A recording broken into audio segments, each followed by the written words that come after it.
করবেন। আমার কাছে কিছু প্রশ্ন আসছে, হোয়াটসঅ্যাপে অনেকে প্রশ্ন করে। এই সমসাময়িক একটা প্রশ্ন করেছেন, যারা কোরআনকে অবমাননা করে, ব্যঙ্গ করে, নবীকে ব্যঙ্গ করে, তাদের শাস্তি কি? এদের শাস্তি সরাসরি মৃত্যুদণ্ড। এখানে কোনো ফাঁক ফোকর নাই। মৃত্যুদণ্ড। যদি তওবা করে, ভুল স্বীকার করে, তো সেই ব্যাপারে একটু ইখতিলাফ আছে। নবী সাল্লাল্লাহু আলাইহি সাল্লামকে যদি ব্যঙ্গ করে তার ব্যাপারে ক্ষমা কার কাছে চাইবে? তুমি না, নবী মুহাম্মদ সাল্লাল্লাহু আলাইহি ওয়াসাল্লাম মারা গেছেন, কে ক্ষমা করবে? এই ব্যাপারে ইখতিলাফ আছে। কথা কি বুঝতে পারলেন? খুব স্পর্শকাতর বিষয়। প্রথম কথা হলো, শরীয়তের কোনো বিষয়কে ব্যঙ্গ করলে, তুচ্ছ তাচ্ছিল্য করলে, সে সাথে সাথে কাফের হয়ে যায়। কি হয়ে যায়? আল্লাহ বলছেন, আবিল্লাহি ওয়া আয়াতিহি ওয়া রাসূলিহি কুনতুম তাস্তাহজিউন লা তা'তাযিরু ক্বাদ কাফারতুম বা'দা ঈমানিকুম। তোমরা আল্লাহ তার আয়াত রাসূল সম্পর্কে কি ব্যঙ্গ করছো? তোমরা আজকে কোনো উযর পেশ করো না, তোমরা ঈমান আনার পরে কাফের হয়ে গেছো। এরা কাফের। কোনো জিনিস কেন, এই যে আমরা সালাতে এই যে এভাবে নাড়াই না, এটাই সুন্নাত। এভাবে নাড়াতে থাকতে হবে তাশাহুদে বসে, যতক্ষণ দোয়া করবে ততক্ষণ নাড়াতে থাকতে, এইভাবে। এটা হলো সুন্নাহ। কেউ যদি এটাকে ব্যঙ্গ করে তাহলে কি হয়ে যাবে? কাফের হয়ে যাবে। দাড়ি রাখছেন, অল্প দাড়ি, আপনি ব্যঙ্গ করে বলছেন যে তোমার দাড়ি তো বকরির দাড়ির মতো লাগে। ও আর যত বড় হাজি হোক না কেন, আলেম হোক না কেন, ও কাফের। তওবা করতে হবে। শরীয়তকে ব্যঙ্গ করা যাবে না। ক্লাস 6-এ পড়ে একটা মেয়ে বোরকা পরেছে, আপনি তাকে দেখে বলে তোকে তো ভূতের মতো লাগে, ও কিন্তু হাজি হলো কাফের। খুব সাবধান, কোন জিনিসকে ব্যঙ্গ করা যাবে না।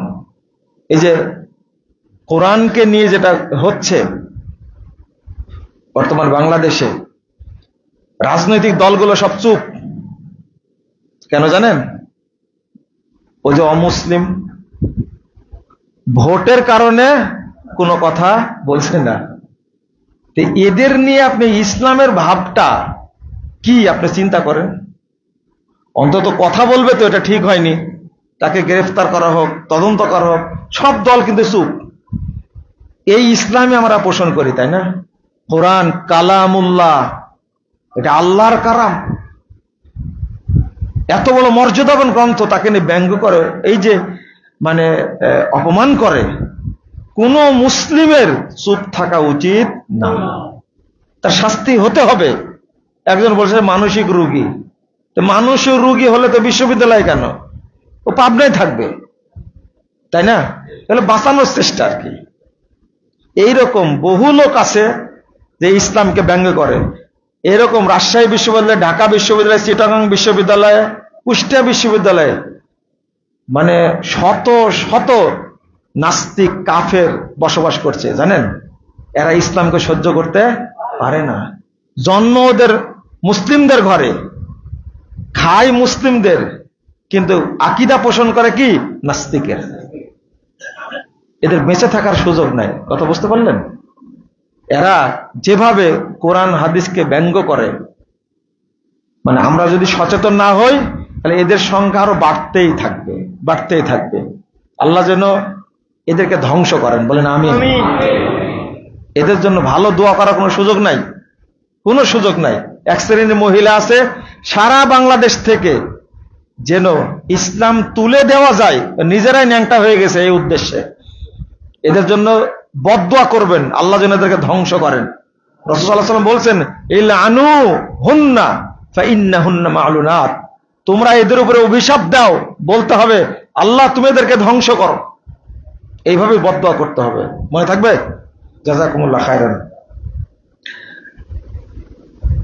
রোজার সময় বাড়ি থেকে ইফতার মসজিদে এনে খাওয়া যাবে কি? আপনাদের মনে হয় এটা চালু আছে, তাই না? সবাই মিলে একসঙ্গে ইফতার করেন, তাই না? এটা করা যাবে, কোনো সমস্যা নাই। একজন একদিন মনে করলেন যে আমি মুসল্লিদেরকে ইফতার করাবো, সব মুসল্লি মসজিদে আসলে সেটাই সহজ হয়, তাই না?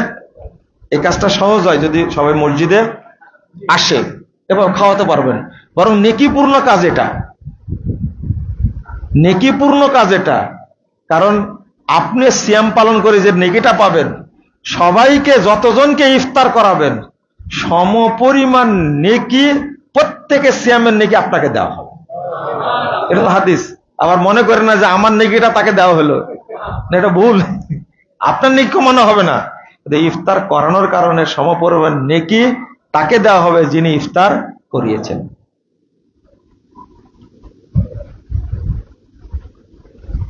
জুমার দিন 2 আজান দেওয়া যাবে কি না?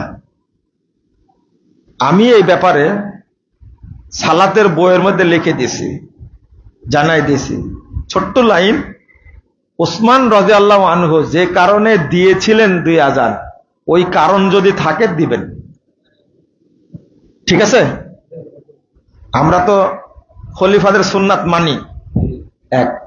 2 নম্বর হলো, যদি আপনারা ওই যে মনে করেন যে মক্কা মদিনায় চালু আছে তাই চালু রাখবো, তাহলে কিন্তু ধরা খেয়ে যাবেন। আমরা কিন্তু ওই ফতোয়া দেই না। যেমন মক্কা মদিনায় 20 টাকা তারাবি চালু ছিল না? এখন আছে? এখন গেছে।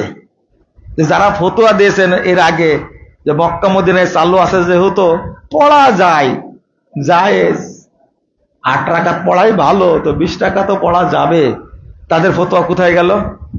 আহলে হাদিস এমন, আহলে হাদিসরা এমন যে মক্কা মদিনায় কি চালু আছে সেটা দেখে না,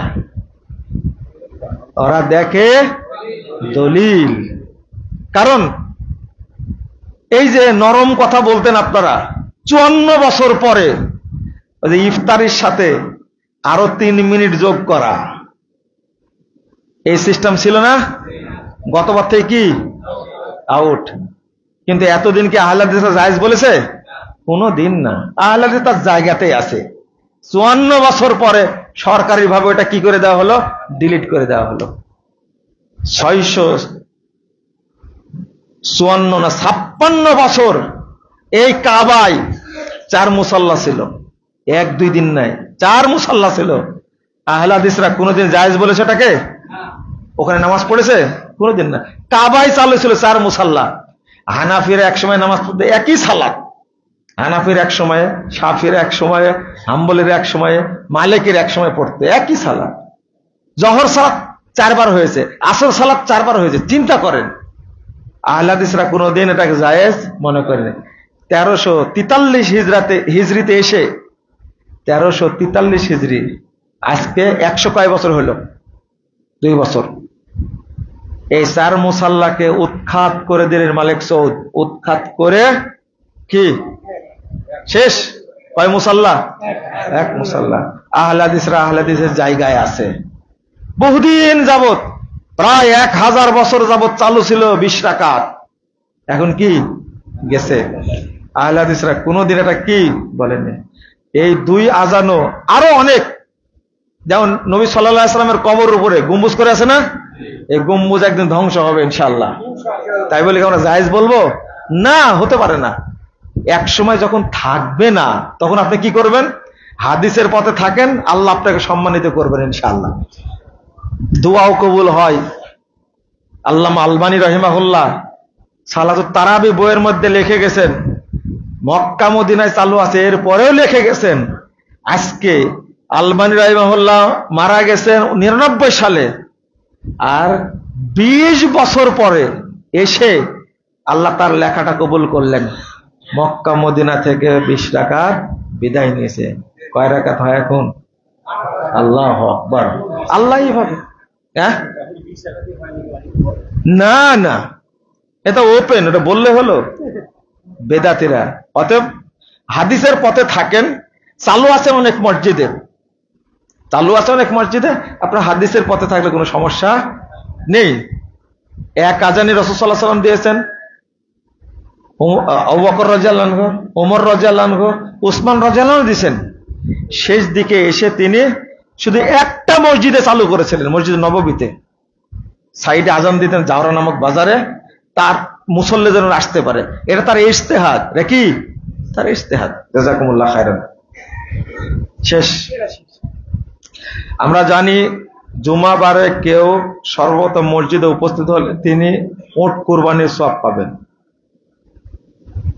কোন সময়, কয়টার সময় উপস্থিত হওয়ার কথা বলা হয়েছে? ও ভালো, আপনাদের বুদ্ধি হয়েছে দেখছি এখন। একটা সময় আছে, এটা আমরা জানি না। এটা কি আছে? সময় আছে। ওই সময়ের মধ্যে যিনি আসবেন তিনি কি এই সময় পার হবে, আর একটা সময় আছে, ওই সময়ের মধ্যে যিনি ঢুকবেন তিনি কি গরু, মুরগি, এবার ডিমের কথা আসছে, তাই না? অথবা আশা করি বুঝতে পেরেছেন একটা সময় আছে আল্লাহর পক্ষ থেকে। এই জন্যই তো বহু মানুষ এই ফজিলতটা নেওয়ার জন্য, উটের ফজিলত নেওয়ার জন্য ফজরের পরে আর বাড়ি যান না। কেউ যেন আমার আগে না আসে, আমি থেকে যাব। মক্কা মদিনায় এটাই বেশি হয়। আচ্ছা, আর একটা হাদিস বলি, আপনি তো উট পেয়ে সন্তুষ্ট, গরু পেয়ে সন্তুষ্ট নাকি?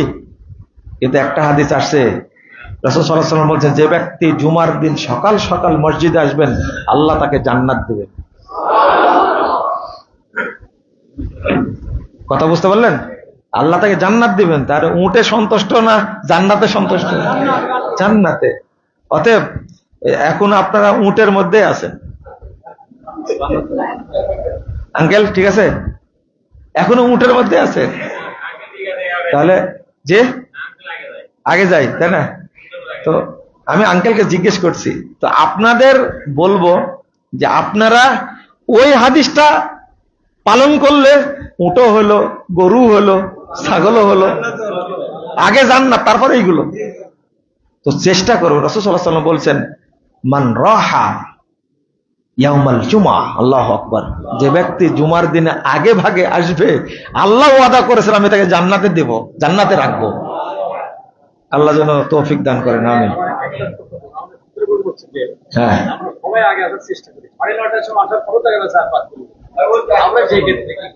ফজর পরে থাকবেন। আব্দুল মালিক ভাই, এনারা কিন্তু একটা গ্রুপ আসছেন বগুড়া থেকে, বুঝছেন? উনি প্রশ্ন করছেন যে আমরা বগুড়া সূত্রাপুর মসজিদে আগে আসার চেষ্টা করি, 9টায় গিয়ে দেখি আরো কয়েকজন এসে বসে আছে, আমরা কি করব? আমি বললাম যে আপনি ফজরের পর থেকেই থেকে যাবেন, আপনারা কেউ আসতে পারলো না। মাশাআল্লাহ, এরকম প্রতিযোগিতা ভালো। 4 রাকাত বিশিষ্ট নামাজের 4র্থ রাকাতে জামাত পেলে বাকি 3 রাকাত পড়ার নিয়ম কি? মাশাআল্লাহ, সুন্দর নিয়ম, প্রশ্ন করে সুন্দর। এইগুলো প্রশ্ন করবেন সালাত সম্পর্কে জানা যায় যেন, কারণ সালাত ঠিক তো বাকি সব ঠিক। কথা বোঝা গেছেন? সালাত কবুল হয় না বলে তো নামাজ পড়েন চুরি করেন, নামাজ পড়েন মিথ্যা কথা বলেন, নামাজ পড়েন জেনা করেন, বুঝবেন নামাজ কবুল হয় না। আচ্ছা, এখানে আর একটা বিষয়, চতুর্থ রাকাতে জামাত পেলে বাকি মানে 1 রাকাত পেয়েছেন আপনি। আচ্ছা, 1 রাকাত পেয়েছেন, এটা আপনার প্রথম রাকাত, আপনার কি প্রথম রাকাত, মনে থাকবে? এরপরে দ্বিতীয় রাকাত পড়বেন, সূরা মিলাবেন, ঠিক আছে না?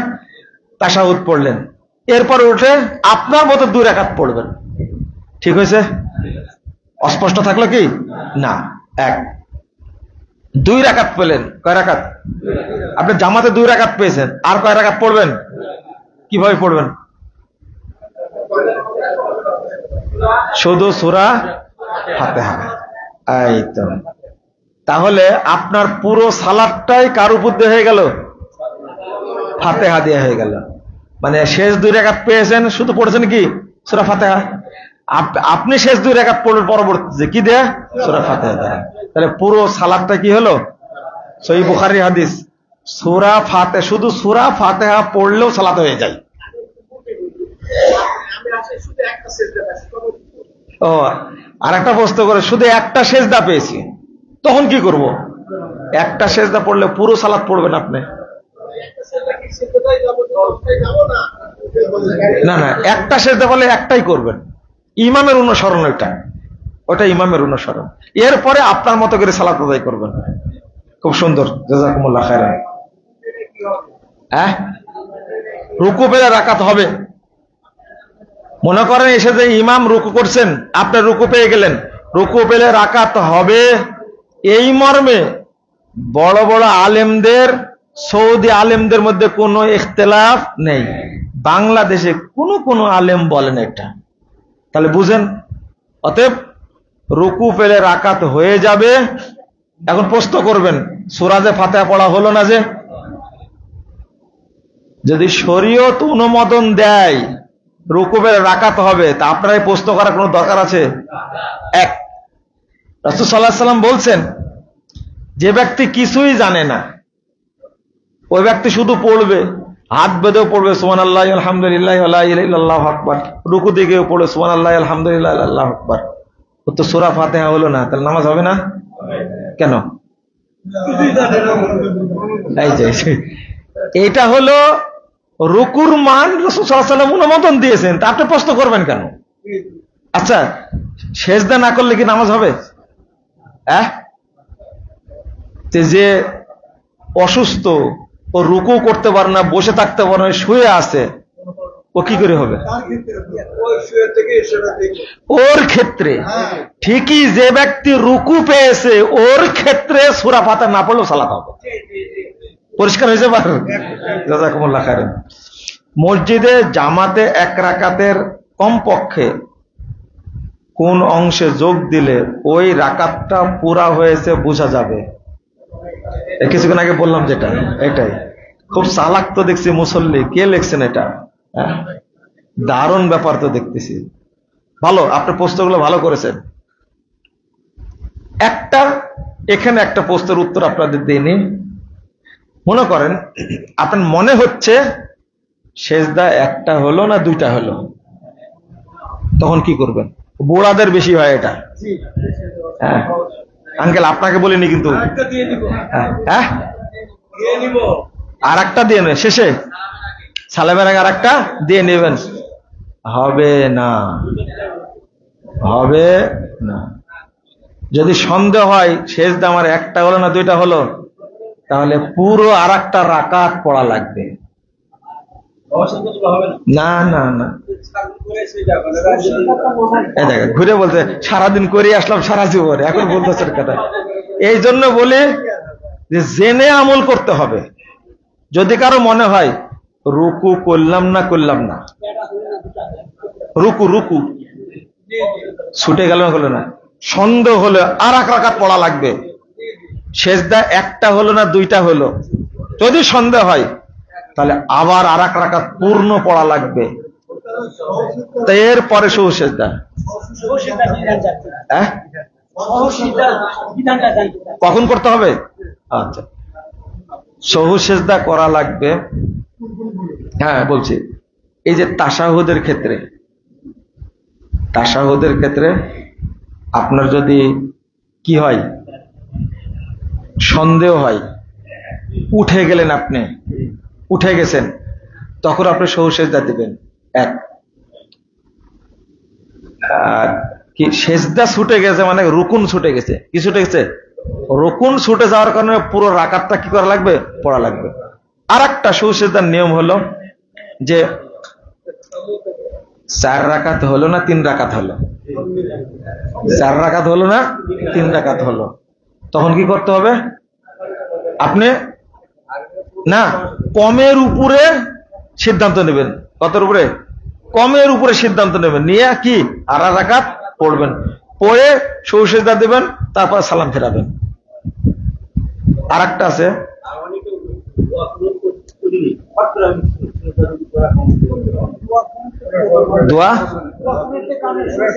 দোয়া কুনুত পড়া ফরজ না, তবে নিয়মিত পড়া উচিত, উত্তম। ইমাম সাহেবের হাতে লাঠি থাকার কারণ কি? আপনাকে সাইজ করতে হবে তাই? লা ইলাহা ইল্লাল্লাহ। না, এটা এইভাবে বলা ঠিক হলো না। রাসূল সাল্লাল্লাহু আলাইহি ওয়াসাল্লাম হাতে লাঠি নিয়ে খুতবা দিতেন, তাই আমরা দেই। ঠিক আছে, এটা সুন্নাহ। এটা কি সুন্নাত, তাই লাঠি নিয়ে খুতবা দেয়।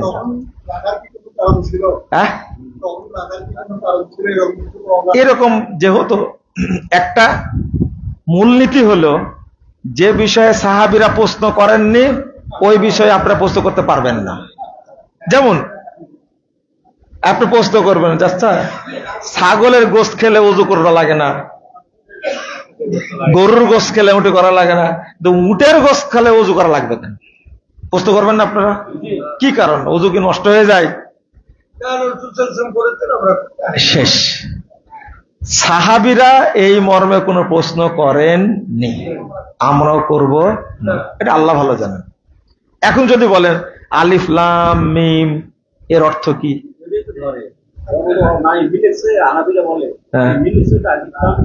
এমনি লিখছে, আলিফে আল্লাহ, লামে জিবরিল আর মিমে মোহাম্মদ। ওকে সাইজ করতে হবে, এটা বেয়াদব একটা। আল্লাহ আলাম বি মুরাদে, আল্লাহ ভালো জানে, রাসূলও জানতেন না এটা, এটার অর্থ রাসূল সাল্লাল্লাহু আলাইহি ওয়াসাল্লামও জানতেন না। আপনি কেন এখানে মাতবারি করবেন?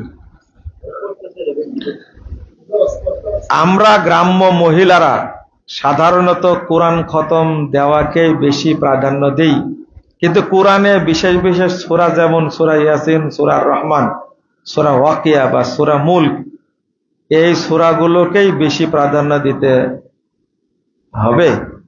কোরআন শুধু পড়া না তরজমা সহ পড়া, কোন আমলটা বেশি করতে হবে? মহিলাদের প্রশ্ন। মাশাআল্লাহ, মা বোনরা অনেক সচেতন হয়েছে, তাহলে জাযাকুমুল্লাহ খায়রান। প্রথম কথা হলো, মহিলারা কোরআন খতম দেওয়ায় বেশি প্রাধান্য দেয়, এটা ঠিক আছে। কিন্তু মজার ব্যাপার হলো, যে সূরাগুলো পড়তে পড়তে পাতা ছিঁড়ে ফেলে দিছে, যেমন সূরা ইয়াসিন, স্পেশাল সূরা ইয়াসিন পড়ার কোনো ফজিলত নাই, যেগুলো আছে সব জাল। ওয়াকিয়া, সূরা ওয়াকিয়া পড়লে দরিদ্র ব্যক্তি ধনী হয়ে যায়, এই হাদিস ঠিক না। সূরা মুলকের ফজিলত আছে, ঠিক আছে, আপনি প্রতিদিন রাত্রে পড়তে পারেন বা যে কোনো সময় পড়তে পারেন। রাসূল সাল্লাল্লাহু আলাইহি ওয়াসাল্লাম বলছেন, সূরা মুলক পড়লে ওই ব্যক্তির কবরের আযাব হবে না, এটা সহিহ ফজিলত। সূরা মুলকের নাম সাহাবীরা বলতেন সূরাতুল মানিয়া, যখন এই সূরাটা হলো পাহারাদার, কবরে পাহারাদার। 1400 নম্বর হাদিস আসছে।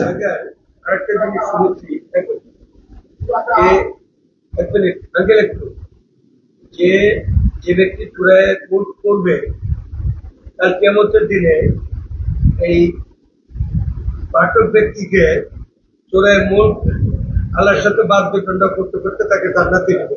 এই ধরনের কোন হাদিস আছে কি? হ্যাঁ, এটাই হাদিসটা এর বলতে যাচ্ছিলাম, আপনি মারি দিচ্ছেন। আল্লাহর সাথে সূরা মুলক মানে বাদ সাধবে, ওকে মাফ করলাম না, সূরা মুলক বলবে মাফ করতে হবে, হাত্তা ইউগফারা, অবশেষে সূরা মুলকই জয়ী হবে, আল্লাহ তাকে ক্ষমা করে দেবে। সূরা মুলকের খুব ফজিলত, এটা আমল করবেন। কিন্তু সূরা ইয়াসিন, সূরা রহমান, সূরা ওয়াকিয়া আপনি যখন ইচ্ছা পড়বেন। সূরা কাহাফ পড়বেন, সূরা কাহাফ পড়বেন। আর একটা হাদিস আসছে সূরা আপনার কাফিরুন, সূরা কাফিরুন ফজিলত, সূরা ইখলাসের ফজিলত আছে, সূরা সাজদারও ফজিলত আছে, সাজদার কথা আসছে। আচ্ছা, মহিলারা যেহেতু পড়েন, তো এই যেগুলোতে নির্দিষ্ট ফজিলত বর্ণনা করা হয়েছে সেগুলো পড়ার চেষ্টা করবেন। যেমন সূরা ইয়াসিন এক খতম দিলে, একবার পড়লে 10 বার কোরআন খতম সব পাওয়া যায়। এটা জাল, এটা কি জাল হাদিস, এটা আমল করা যাবে না। আর একটা প্রশ্ন করেছেন যে শুধু পড়বে না, তরজমা সহ পড়বেন।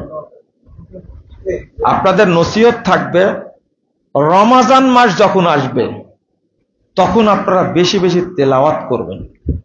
রমজান মাসের ক্ষেত্রে, রমজান মাসে কিন্তু আপনি একদিনেও কোরআন খতম দিতে পারেন। মক্কা মদিনায় যখন যাবেন তখন একদিনেও খতম দিতে পারবেন যদি সম্ভব হয়। এই রমজানের জন্য, মক্কা মদিনার জন্য কিন্তু এই 3 দিন শর্ত না, এটা ফজিলতপূর্ণ, তো 3 দিন শর্ত না। রমজানের বাহিরে যদি খতম দেন কয়দিনে দিতে হবে? 3 দিন। 3 দিন, এটা যেন মনে থাকে আপনাদের। আর একটা হলো, রমজানের বাহিরে কোরআন বুঝে পড়ার চেষ্টা করবেন, কোরআন বুঝে পড়ার চেষ্টা করবেন। তবে শুধু তেলাওয়াত করলে সওয়াব হবে, না বুঝলেও। শুধু তেলাওয়াত করলে কি হবে? সওয়াব হবে, না বুঝলেও হবে। কিন্তু কোরআন না পড়ে শুধু কেউ যদি অর্থ পড়ে তাহলে সওয়াব হবে এরকম দলিল নাই। কোরআন যদি কেউ বুঝে পড়ার চেষ্টা করে, পড়বে, বুঝবে, তরজমা তাফসীর দেখে পড়বে, তার নেকিটা আরো বেশি হবে। ঠিক আছে, জাযাকুমুল্লাহ খাইরান। আর শেষ দিলাম যে কোরআন শুধু পড়া না তরজমা সহ পড়া? দেন। রাসূল সাল্লাল্লাহু আলাইহি সাল্লাম সংবাদ বাহক ছিলেন, সেই হিসাবে তিনিও সাংবাদিক ছিলেন। এরকম কথা বললে ঈমান থাকবে কি? এরকম কথা বললে সে কাফের হয়ে যাবে।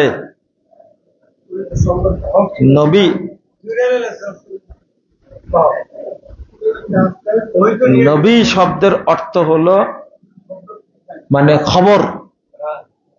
তাই বলে এই যে দুনিয়ার যে মিথ্যুক সাংবাদিক, তাদের সাথে নবীকে তুলনা করা যায়? প্রশ্ন আসে না। এই ধরনের কথা কেউ যদি বলে সে কাফের হয়ে যাবে, এতে কোনো সন্দেহ নাই।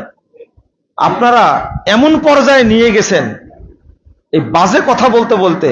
এর অর্থ কি জানেন? এরা কোরআনের মর্যাদাও বুঝে না, নবীর মর্যাদাও বুঝে না। আস্তাগফিরুল্লাহ। এবং আশ্চর্য হবেন যে আল্লাহ মাফ করুক, আবুল আলা মওদুদী রাহিমাহুল্লাহ তিনি পর্যন্ত বলেছেন যে যারা মুহাদ্দিস তারা হলো মানে হাদিস সংগ্রহ করেছেন, তারা হাদিস সম্পর্কে জানতেন না। বুঝেন না কথা?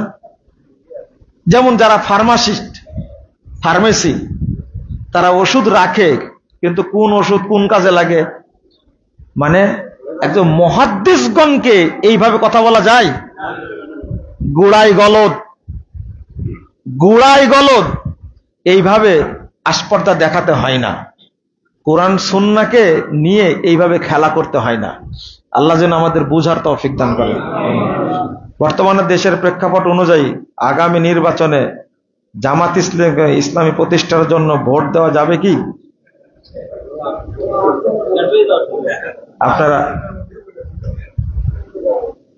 আপনারা তো ভালো চিন্তাই করতেছেন, তাই না? মানে সারা রাত ইউসুফ জুলেখার গল্প শুনে সকালবেলা বলছে যে জুলেখা নারী না পুরুষ। কি বললাম? হ্যাঁ, ভোট দেব যদি ঘোষণা করা হয় যে বাংলাদেশকে আমরা গণতন্ত্র মুক্ত করব। কথা বুঝেছেন? এই মাজার পূজা, কবর পূজা মুক্ত করব। এই দেশে কোনো সংবিধান থাকবে না, কোরআন এবং সুন্নাহই হবে সংবিধান। ভোট দেব। জীবনে দেইনি, কিন্তু দিব। কথা বোঝা গেছে? দাঁড়ায় বলুক তো দেখে পারে কিনা। তাহলে কিন্তু কুমোর শক্ত করে নিয়ে নামতে হবে। কথা বুঝেননি? এই দুইটা মিক্সচার করে যে রাজনীতি হবে, এটা হলো কুফরি রাজনীতি। কি রাজনীতি? এই বাংলাদেশের কোন দল এটা বলতে পারবে? আল্লামা আব্দুল্লাহ আল কাফি আল কুরাইশি রাহিমাহুল্লাহ তিনি 1957 সালে যে গঠনতন্ত্র লিখছেন জমিয়তে আহলে হাদিসের, সেই গঠনতন্ত্রের মধ্যে একটা শর্ত উল্লেখ করে গেছেন। কথা বুঝতে পারছেন? হ্যাঁ, ঘোষণা দেন। কে ঘোষণা দিবে? বিএনপি যদি এই ঘোষণা দেয় আমি তাকে ভোট দেব, আওয়ামী লীগও যদি ঘোষণা দেয় তাহলে তাকে ভোট দেব। প্রথম শর্ত হলো এই বাংলাদেশে কোনো মতবাদ চলবে না, ঠিক আছে? 2, কোনো সংবিধান থাকবে না, কোরআন এবং সহিহ হাদিস হবে সংবিধান। বুঝেন না কথা? একমত? জি আঙ্কেল। হ্যাঁ অবশ্যই, সে কথাটা ক্লিয়ার কর। এটা তো বললাম লা ইলাহা ইল্লাল্লাহ। এই তাগুতের সাথে সম্পৃক্ত হওয়া যাবে না। ভোট দিবেন, আপনি ভোট দিবেন, ভোট দিলে আপনি না করবেন, এটা তো মেনে নেওয়া যাবে না। না না না আমি বলছি না, তাহলে আপনারা ক্লিয়ার করে বলতে হবে। আচ্ছা আগে বলি, যদি জামাত ইসলাম বলে, কথা বুঝেননি, এটাই নিয়ে তো আলোচনা, নতুন করে বলা লাগে না তো, এটা তো আগে বলছি, এটাই আলোচনা। যদি বলে বাংলাদেশে কোনো সংবিধান থাকবে না, সংবিধান হবে কোরআন এবং সহিহ হাদিস, 2 নম্বর 100 2 নম্বর এদেশে কোনো মতবাদ থাকবে না, মাজার পূজা কবর পূজা থাকবে না।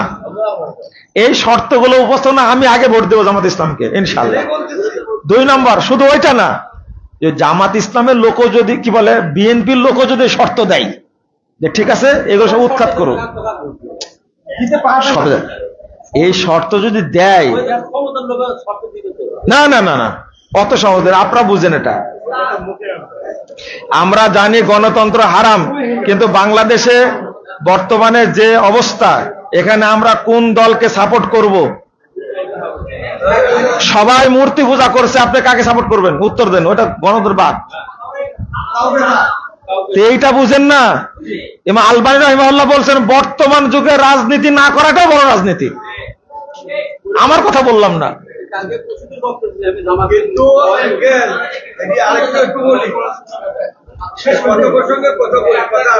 জি জি জি, আমরা সকলেই বিরত, বাতিলরা তো আমাদের শাসক।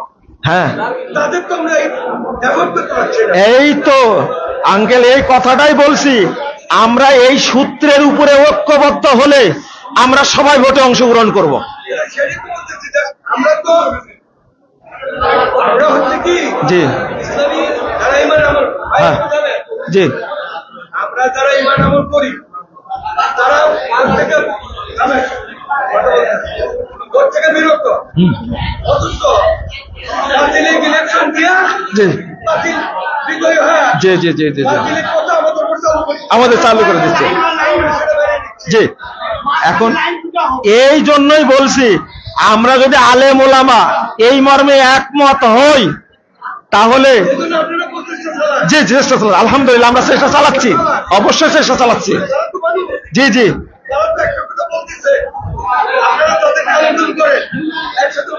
মজার ব্যাপার কি জানেন, এই আপনার কথাটাই শেখ আল্লামা মোহাম্মদ বিন উসাইমিন রাহিমাহুল্লাহ বলেছেন, আপনার কথাটাই সৌদি আরবের ফতোয়া বোর্ড বলছে, যখন অন্য বাতিলরা এসে আমাদের উপরে চেপে বসছে, শেখ উসাইমিন বলছে এই অবস্থায় ভোটে অংশগ্রহণ করা ফরজ, ফরজ বলেছেন। কখন? যদি যারা চাইবে যে আমরা এই সমস্ত মতবাদ উৎখাত করে কোরআন এবং সুন্নাহ চালু করব, তাদেরকে ভোট দেব। অবশ্যই রাইট, জি ইনশাল্লাহ ইনশাল্লাহ, জি জি জি সব একমত হয়ে, জি জি জি। আবার আঙ্কেল খুব সুন্দর কথা বলেছে, যে কথাটা বক্তব্য বলে দিয়েছি, আল্লাহ যেন আলেমদের মাঝে ঐক্য করে দেন, আমিন। এবং আমরা যেন এই জাহেলি শাসন ব্যবস্থাকে দূর করতে পারি, আমরা মদিনার শাসন ব্যবস্থা যেন নিয়ে আসতে পারি, আল্লাহ যেন তৌফিক দান, আমিন। আমরা শেষ করি তাহলে। সুবহানাকাল্লাহু ওয়া বিহামদিক, আশহাদু আল্লা ইলাহা ইল্লা আনতা, আস্তাগফিরুকা ওয়া আতুবু ইলাইকা। আসসালামু আলাইকুম ওয়া রাহমাতুল্লাহ।